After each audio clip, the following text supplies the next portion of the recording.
राम खान साहब।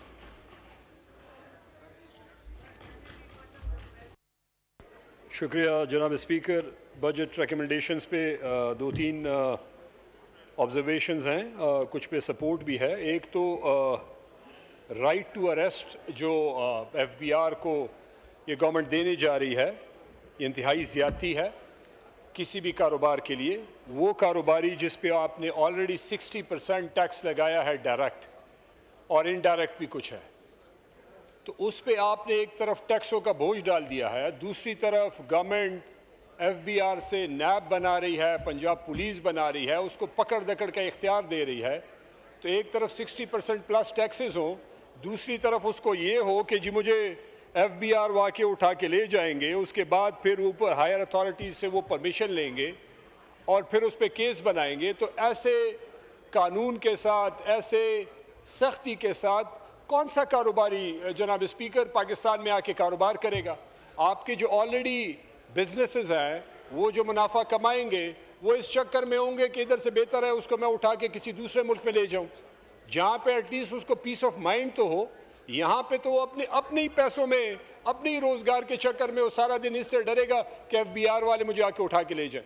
दूसरी बात इसमें यह है जनाब स्पीकर कि इसमें टैक्स की जो रेवेन्यू है वो बढ़ेगी नहीं, ये मार्क माई वर्ड्स, ये याद रखें, ये हुकूमत को मैं कहना चाहता हूँ। इससे करप्शन और बढ़ेगी, नीचे लेवल पे गड़बड़ और होगी, लोग और पैसे कमाएंगे, हुकूमत को कुछ नहीं आएगा, बिजनेसमैन पे बोझ बढ़ेगा और नीचे जो है लेन देन होगी। ये 20 सीरियल्स पे 27 सीरियल पे इन्होंने जो रिकमेंडेशन में कहा है कि जनरेशन पेस्को के डिस्कस के हवाले से ट्रांसमिशन और distribution of electric power act, उसमें ये कहना चाहते हैं कि देखें ये दुनिया का वाहिद मुल्क है जहाँ पे इन्होंने 1990 से अभी तक आईपीपीज़ को बनाया, उसमें पैसे इन्वेस्ट किए, उस पर डील्स की, महंगी बिजली खरीदी, डैम नहीं बनाए। आईपीपीज़ के साथ जिस तरीके से काम चलाया गया, अब आपका ट्रांसमिशन, आप बिजली बना सकते हैं लेकिन इस मुल्क की बदकिस्मती है ओवर द ईयर्स कि वो बिजली आप ट्रांसमिट नहीं कर सकते, आपके पास ट्रांसमिशन लाइन नहीं है। तो इस हुकूमत ने इस पूरे बजट में हम चेक कर रहे हैं कि ट्रांसमिशन लाइन के लिए इन्होंने कहाँ पे पैसे रखे। एक दूसरी बात यह कि लत से वो एक बिजली बन गई और एक ग्रिड स्टेशन तक आ गई, उससे आगे बिजली डिस्ट्रीब्यूशन कैसे होगी, घरों तक कैसे पहुंचेगी? आपका सिस्टम ही ओवरलोड है। तो बजाय ये कि आप और टैक्सेस लगाएं और बोझ बढ़ाएं, मेहरबानी करे हुकूमत और उसमें उन जगहों पे इन्वेस्ट करे जहां पे लोगों को रिलीफ मिले। देखें इस वक्त 76,000 पोजीशन डेस्कोज में जितने भी पूरे पाकिस्तान में पेस्को और सारे पोस्ट खाली हैं। हुकूमत का कोई प्लान नहीं है कि वो उन पोस्टों पे हायरिंग करे, क्योंकि कहते हैं ये कंपनीज पैसे नहीं बना रही बल्कि नुकसान में है।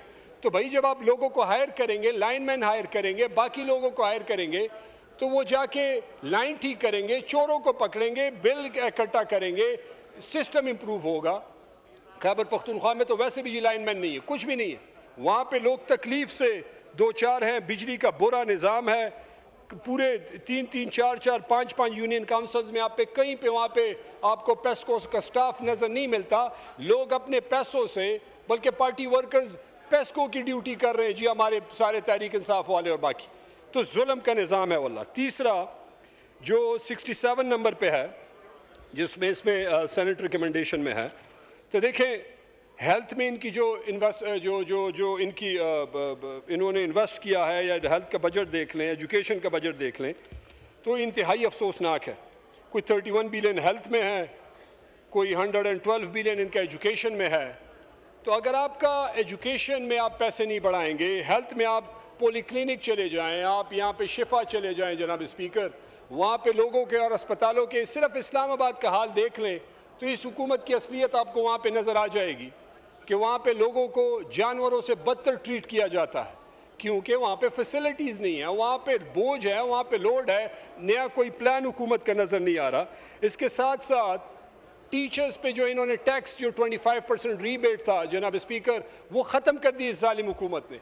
तो आपके रिसर्चर्स, आपके एकेडेमिया, उनका तो आपने बेड़ा गर्क कर दिया। वो जाके यूनिवर्सिटीज़ कॉलेज से निकल के वो प्राइवेट सेक्टर में नौकरियां करेंगे, तो आपकी तो यूनिवर्सिटीज़ और कॉलेजेस खाली हो जाएंगे। तो आप कैसे इस मुल्क को आगे ले जाएंगे? ब्रेन ड्रेन ऑलरेडी हो रहा है, हुकूमत का उस पर कोई परवाह नहीं है।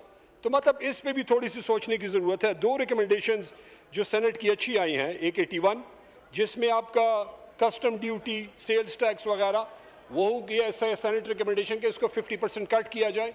किसी भी इकॉनमी को चलाने के लिए आपने बिजनेसेस को सपोर्ट न देना है, आपने टैक्सेस में कट देना है ताकि लोग पैसे कमाएं, इकॉनमी सर्कुलेशन में आए, लोग री इन्वेस्ट करें और लोगों को नौकरियां मिले, इंडस्ट्रियलाइजेशन होगी। जहाँ पे इतना टैक्स होगा वहाँ पे लोग कहाँ पे इन्वेस्टमेंट करेंगे। और लास्टली ये भी अच्छी रिकमेंडेशन है कि आईपीपीज़ कि ये जो डील है इसको रीनिगोशिएट किया जाए।